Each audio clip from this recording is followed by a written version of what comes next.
ನಂದಿವಾಹನ ನಾಗಭೂಷಣ ದೋಷ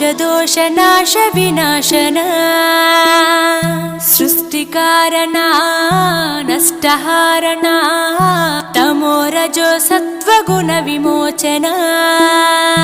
మాఘమాసమున కృష్ణపక్షమున చతుర్దశి నడి జామురాతిరిన మహాలింగమే ఉద్భవించెనట బ్రహ్మ విష్ణువుల అహం అనిగెనట సృష్టికి మూలం నీవని తెలిసి సాగిలబడి నీ మహిమకు మొక్కే అదే మహాశివరాత్రి వెలిసినట అరే ఓ జంగమా విభూది లింగమా పక్కన పార్వతమ్మ